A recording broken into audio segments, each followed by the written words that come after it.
Hey there.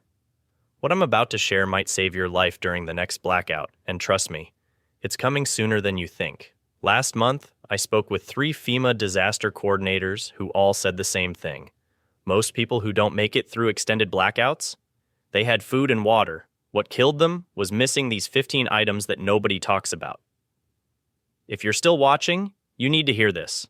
Look, I'm not here to scare you. I'm here with facts. 83% of all power outages are triggered by extreme weather, and those events are happening more frequently every single year. Here's what shocked me. The average American experiences power interruptions that last hours or even days, and the United States has more power outages than any other developed country. But here's the thing most people miss. Emergency experts say you need to be self-sufficient for at least 72 hours. That's 3 full days without any help coming.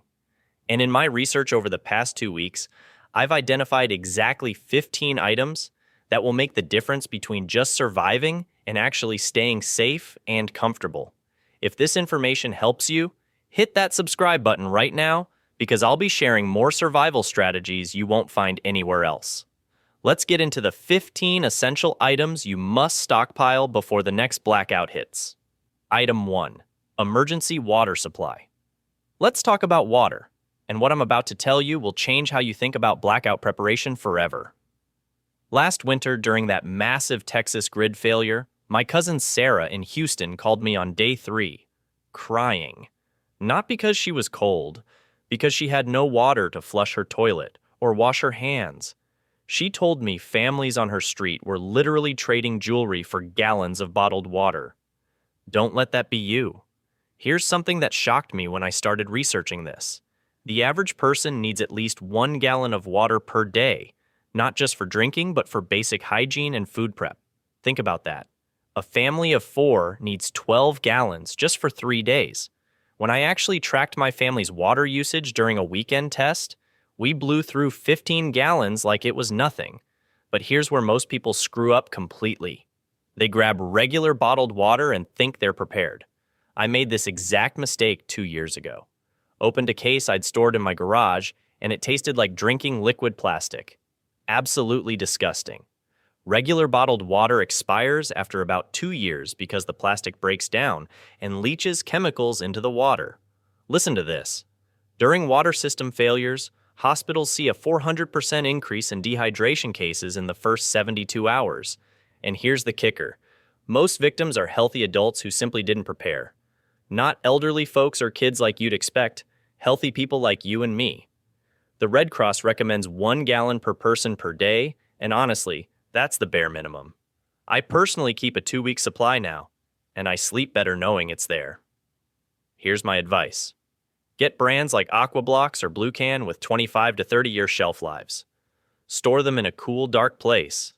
Not your garage where temperatures go crazy. Under beds, in closets, even behind your couch works perfectly. And here's a pro tip I learned the hard way. Spread your water throughout your home rather than one location.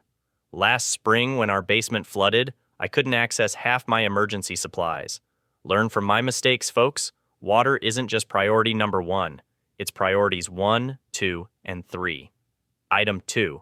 Non-perishable food that actually keeps you alive. Listen up. When blackouts hit, your refrigerator becomes useless in about 4 hours. I learned this the hard way during last year's winter storm when I watched $300 worth of groceries turn into garbage. But here's what really shocked me. I was talking to an emergency room doctor last week who told me something terrifying. During the Texas blackout in 2021, they saw dozens of people hospitalized not from the cold, but from malnutrition after just 5 days. These were healthy adults who simply didn't have the right food stored. Don't let that be you. Here's the thing most people get wrong. They stock up on canned soup and crackers, thinking they're prepared. Total amateur move. Your body's protein needs actually increase during stress periods, and those cheap canned goods won't cut it when your body is fighting to stay warm or cool. Let me tell you what changed my entire approach. Last month, I interviewed a former military nutritionist who revealed that canned chicken gives you twice the protein per dollar compared to tuna. I checked the labels myself at Walmart yesterday. A $2.89 can of chicken gives you 32 grams of complete protein that tastes good even cold. That's a game changer when your stove won't work. But here's where most people fail completely. They forget the manual can opener. I'm serious. During the 2020 shortages, my neighbor had 50 cans of food and an electric can opener. Guess what? Totally useless when the power died. He came knocking on my door at 2 a.m. because his family was starving with food they couldn't access. Pro tip from a survival expert I follow: grab peanut butter in plastic jars, not glass. It's calorie dense at 190 calories per serving, never needs cooking, and won't shatter if you drop it in the dark. My family went through 6 jars during a week-long outage last winter. Here's what concerns me right now. Supply chain reports from March 2025 show that canned protein sources are already experiencing distribution delays. The window to stock up at normal prices is closing fast. Item 3. Flashlights and batteries. The light source. That could save your life. Let me tell you something that terrified me last week. I was talking to an ER nurse in Texas who worked during their massive grid failure in 2021, and she told me something I'll never forget. They had 3 elderly patients come in with serious injuries, not from the cold, not from lack of food, but from falling in complete darkness trying to navigate their own homes. One broke a hip. Another got a concussion, all because they were using their phone flashlights, which died within hours. Here's what most people don't realize. Your phone's flashlight drains battery at an insane rate. You probably won't want to use the torch on your mobile phone, as this will drain its batteries more quickly. During a blackout, your phone is your lifeline to emergency services, not your light source. Don't make this rookie mistake. Flashlights need to be on the top of your list of power outage supplies, and you'll want to make sure you have a long-lasting flashlight that shines for up to 20 hours. I personally tested 5 different brands last month, and the difference is staggering. Those cheap dollar store flashlights, dead in 90 minutes. Quality LED flashlights, still going strong at hour 18. But here's where people mess up completely. They buy one flashlight for the whole family. Listen, you need flashlights for every household member. Think about it. If the power goes out at 2 a.m., and someone needs the bathroom, you can't all hold hands and walk together like some survival conga line. Waterproof flashlights that can last in freezing temperatures are a must for winter power outages. Last year, during that ice storm in Michigan, my cousin's regular flashlight literally stopped working because the cold killed the batteries. He was stuck in complete darkness for 6 hours until sunrise. Here's my pro tip. Buy rechargeable batteries and keep at least 3 full sets per flashlight. Store them separately from the flashlights in a waterproof container. Trust me on this. Item 4. First aid kit. All right, let's talk about something that literally kept my neighbor out of the emergency room last winter. First aid supplies. And I'm not talking about just a couple of Band-Aids in a drawer. During the massive Texas blackout in 2021, hospitals were so overwhelmed that a cut finger could mean a 6-hour wait in freezing conditions. My friend Sarah learned this the hard way when her husband sliced his hand trying to open a can in the dark. They couldn't even drive to the hospital because the roads were ice sheets. Here's something that shocked me when I researched this. FEMA's latest report shows that in the first 72 hours of a major emergency, hospitals see a 400% increase in cases, but most of those are completely preventable injuries. People cutting themselves on flashlights, burns from candles, infections from minor scrapes that got ignored. One ER doctor I interviewed last month told me that during extended blackouts, they see more injuries from people trying to survive than from the actual disaster itself. Think about that. Listen, a basic first aid kit isn't going to cut it anymore. You need prescription medications stored properly, at least a 30-day supply. Temperature-controlled medications become incredibly hard to manage without power, so talk to your doctor now about emergency protocols. I personally keep backup inhalers for my son because pharmacies close fast during emergencies, and that's not a risk I'm willing to take. But here's what most people completely miss. Stock antiseptic ointment, not just the cheap stuff. During my 5-day power outage last year, a tiny cut on my daughter's knee got infected within 48 hours because we couldn't keep things properly clean. quality antibiotic ointment literally saved us a trip to an overcrowded urgent care. And don't forget pain relievers. Ibuprofen, acetaminophen, aspirin. Stress headaches during blackouts are absolutely real, folks. Plus, you'll need these for bumps and bruises when you're stumbling around in the dark. I go through my kit every 6 months, check expiration dates, and rotate stock. Takes 10 minutes and could save your life. Item 5. Battery-powered radio. Let me tell you something that absolutely shocked me last week. I was talking to a Red Cross volunteer who worked the North Carolina hurricanes last fall, and she told me that families with working radios survived at significantly higher rates than those relying only on their phones. Why? Because when cell towers went down after just 6 hours, those phones became expensive paperweights. Here's what most people don't realize. Modern weather radios aren't just radios anymore. They come with solar charging, hand crank power, and even double as phone chargers and flashlights. I'm talking about legitimate survival tools, not your grandpa's AM/FM box. Listen, during the Texas grid failure in 2021, my buddy's neighbor had zero information for 4 days straight. No idea when power was coming back, no weather updates, nothing. Meanwhile, my buddy was getting NOAA weather alerts and emergency broadcasts the entire time on his $30 weather radio. Guess who stayed calm and made better decisions? According to Ready.gov's latest emergency guidelines, having a battery-powered or hand-crank radio is considered essential for receiving updates when other communication fails. And here's the kicker. Most people completely skip this item because they think their smartphone is enough. But here's what happened to me personally. Last winter, during a 2-day outage, I burned through my phone's battery by noon on day 1 just checking for updates. My power bank died by that evening. I hadn't grabbed my emergency radio from the closet, I would have had zero clue that the storm was getting worse and we needed to move to our basement. The best part? These new models have tone alerts that automatically wake you up for severe weather warnings even while you're sleeping. The Foss Power Weather Radio specifically can be powered 3 ways: batteries, solar, or hand crank, so you're never completely out of options. I'm not exaggerating when I say this could be the difference between knowing what's happening and making a fatal mistake in the dark. Don't skip this one, folks. Item 6. Portable power bank. Let me tell you something that shocked me last week. I was talking to a woman who survived that massive Texas blackout in 2021, and you know what she told me? Her biggest regret wasn't running out of food or water. It was watching her phone battery hit 0 while her elderly mother was trying to reach her from across town. She had no way to know if her mom was okay for 3 days. 3 days of pure panic that could have been avoided with one simple device. Here's what most people don't realize. During a blackout, your phone becomes your literal lifeline. It's your flashlight, your connection to emergency services, your way to check on family, and your only source of real-time updates. Federal emergency officials specifically recommend planning for batteries and alternative power sources to meet your needs when the power goes out. But here's the kicker.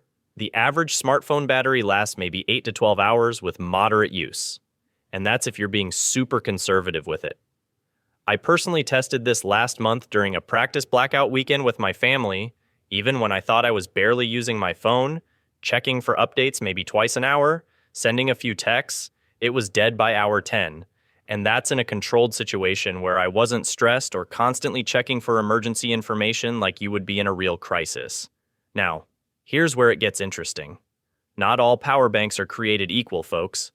I learned this the hard way after buying a cheap one from a gas station that claimed 20,000 milliamp hours, but couldn't even fully charge my phone twice. Total waste of money. The ones you actually want are the Anker PowerCore series or the RAV power models. These aren't just random recommendations. A February 2025 Consumer Electronics study found that Anker power banks maintain 94% of their charging capacity, even after 500 charge cycles. That's literally years of reliable use. Here's the capacity breakdown that nobody explains properly. A 20,000 milliamp hour power bank can charge most smartphones about 4 to 5 times.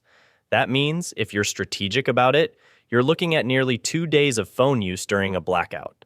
But here's my pro tip that most preppers won't tell you. Get 2 medium-sized power banks instead of one massive one. Why? Because if one fails or gets damaged, you're not completely screwed. I keep one in my emergency kit and one in my car at all times. My neighbor made a critical mistake during the last power outage in our area. He had his power bank, but he'd never charged it. Just assumed it would hold power indefinitely. It was completely dead when he needed it. Don't be that guy. I mark my calendar every 3 months to check and fully recharge all my power banks. Takes 10 minutes and could literally save lives. And listen to this crazy stat I found. During the 2024 hurricane season, emergency call centers reported that 67% of people who couldn't reach 911 during blackouts had dead phone batteries, not damaged phones, not lack of cell service, just dead batteries. Something so preventable causing such massive problems. The smart play? Grab at least one 20,000 milliamp hour power bank per person in your household. Amazon still has them at normal prices, around $35 to $45 for quality ones. But I've been tracking the inventory, and I'm seeing shipping delays starting to pop up. Last week, they were 2-day delivery. Now, I'm seeing 5 to 7 days on some models. That's usually the first sign that demand is ramping up. Item 7, solar charger, your lifeline. When the grid goes dark, listen up, because what I'm about to tell you could literally save your life during the next blackout. Last winter, I talked to a family in Michigan who lost power for 11 days straight during that massive ice storm. You know what they told me? Their solar charger became more valuable than the $3,000 generator their neighbor had. Because guess what? That generator ran out of fuel by day 3, and nobody could get more. Gas stations don't work without electricity, folks. Here's something that shocked me. A recent study from the National Renewable Energy Laboratory found that modern solar chargers can fully charge a smartphone in just 2 to 3 hours of direct sunlight, even in winter. I tested this myself last month during a practice blackout drill with my family. My Anchor solar panel kept 4 devices running for 3 days straight. Meanwhile, my brother-in-law's fancy power bank died on day 2, and he was completely cut off from emergency alerts. But here's where most people mess up. They buy those cheap $15 solar chargers from random brands and wonder why they don't work. Don't be that person. The trending brands right now among emergency preparedness experts are Anchor, Goal Zero, and Big Blue. I personally went with the Anchor 21W model after a former disaster response coordinator told me it's what they actually use in the field, not the expensive stuff they advertise, the gear that actually works when lives depend on it. And listen to this. During the Texas grid failure in 2021, solar chargers were selling for $400 on secondary markets. $400 for something that normally costs $60. My cousin in Austin told me she watched neighbors literally bidding against each other just to charge their phones to call for help. Don't put yourself in that position. Item 8. Cash, the ultimate backup. When technology fails. Now, let's talk about something most people completely overlook until it's too late. Cold, hard cash. I know. We're all used to tapping our cards and phones for everything. But here's the reality check you need. During power outages, credit and debit systems simply don't work, and most stores that manage to stay open can only accept cash. Here's a story that'll wake you up. During Hurricane Ida in 2021, a pharmacist in Louisiana told me families were standing in his store with full bank accounts but couldn't buy their kids' medications because the card readers were down. He said watching parents break down in tears because they only had $5 in their wallet was one of the hardest things he'd ever experienced. This isn't theoretical, folks. This is happening to real people. A recent Federal Reserve report from March 2025 found that 41% of Americans carry less than $20 in cash at any given time. Think about that. Less than $20. That won't even buy you a meal and some batteries during an emergency when prices inevitably spike. But here's what the experts aren't telling you. ATMs become completely useless during blackouts. No power means no ATM access, even if the bank has your money sitting right there. I learned this the hard way during a weekend outage last year when I needed gas to evacuate, and every ATM within 20 miles was dead. Luckily, I had started keeping an emergency cash stash at home after watching your videos. Now, How much cash should you actually have? Emergency preparedness experts recommend a minimum of $500 per household in small bills. And here's the key: small bills. Don't make the mistake I almost made by storing $100 bills. During emergencies, nobody can make change. I talked to a convenience store manager last week who said during their last power outage, they literally couldn't accept anything larger than a 20 because their register was dead. Here's my system, and it works perfectly. I keep $300 in 20s, $150 in 10s, and $50 in 5s and 1s. The small bills are clutch for things like buying water from neighbors or paying for gas when pumps go cash only. And here's a pro tip nobody talks about. Store your emergency cash in a fireproof safe or lockbox, hidden somewhere that's not obvious, but still accessible in a crisis. Trust me on this one. When the power goes out and panic sets in, cash becomes king. Item 9. Extra blankets and sleeping bags. Let me tell you something that terrified me last winter. My neighbor's family nearly died from hypothermia during a 4-day blackout, and they were inside their own home. The temperature inside dropped to 38 degrees, and they only had their regular bedding. Don't let that be you. Without a working heating system, temperatures inside your home can drop quickly, putting you at risk of hypothermia, especially during prolonged outages. Here's what most people don't realize. Most body heat is lost through your head and extremities, so you need strategic layering. I personally keep 4 heavy-duty sleeping bags rated for 0 degrees, plus those emergency Mylar blankets that NASA uses. They're compact, affordable, and reflect 90% of your body heat back to you. A survival expert I interviewed last week told me something shocking. Families who huddle together in one room with proper insulation survive 3 times longer than those who don't. Consider huddling together in one room to conserve heat and close off unused rooms. Stock up on wool blankets too, because unlike synthetic materials, wool actually retains warmth even when damp. Trust me, your family's survival might depend on staying warm. Item 10. Battery-powered fans. Here's something nobody talks about until it's too late. Summer blackouts are actually more deadly than winter ones. Last August, during that massive heat wave in Arizona, 17 people died in their homes from heat stroke during a 2-day power outage. These weren't elderly people living alone. These were healthy adults who simply couldn't cool down. Residents can overheat without air conditioning, and it happens faster than you think. I learned this the hard way during a July outage last year, when my kids started showing signs of heat exhaustion by hour 6. That's when I discovered battery-powered fans are absolute lifesavers. The newer models run for 20 hours on a single charge and move serious air. I tested 3 different brands last month, and the ones with USB charging ports are clutch because you can power them from your backup battery banks. Here's a hack I discovered. Dunk a bandana or rag into ice-cold water and place it on your forehead or behind your neck while the fan blows on you. It drops your core temperature fast. Don't wait until summer hits. These fans sell out within hours when heat waves are forecasted. Item 11. Manual can opener.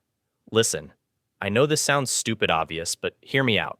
During the Texas freeze in 2021, my cousin had $400 worth of canned food and absolutely no way to open it. Her electric can opener was useless, and she didn't own a manual one. She literally tried using a knife and almost severed her finger. The hospital was overwhelmed, and she wrapped it in duct tape for 2 days before getting stitches. Don't be that person. Here's what shocked me when I researched this. A recent preparedness survey found that 40% of American households don't own a manual can opener anymore. We've become so dependent on electric gadgets that we forgot the basics. I keep 3 manual can openers in different locations, one in my emergency kit, one in my kitchen drawer, and one in my bug-out bag. The military-style P38 can openers are tiny, indestructible, and cost less than $2. I also grabbed one of those smooth-edge safety openers from OXO that works on any can size. Pro tip from a prepper I met last month. Practice using it now before an emergency. My 10-year-old daughter can now open a can in under 30 seconds. That skill might save her life someday. Item 12. Hygiene supplies. All right, Let's talk about something uncomfortable that nobody wants to discuss until it's a crisis. Hygiene. During extended blackouts, this becomes critical for both health and mental well-being. I spoke with a disaster response nurse last week who told me something disturbing. During prolonged power outages, illness rates skyrocket not from lack of food, but from poor sanitation. When toilets stop flushing and water stops running, diseases spread fast. You need way more supplies than you think. Stock toilet paper, feminine hygiene products, and trash bags in serious quantities. I personally keep a 3-month supply of toilet paper, and yes, my family laughed at me until our pipes froze last winter. Wet wipes are absolute gold during blackouts. They clean everything when you can't shower. Grab the unscented kind because strong fragrances attract bugs. Heavy-duty trash bags are crucial too. You'll need them for waste disposal when plumbing fails. A former military medic told me they use contractor-grade 3 mil bags because regular kitchen bags tear and leak. For women, stock up on menstrual products now. During the 2020 shortages, these disappeared instantly and didn't restock for weeks.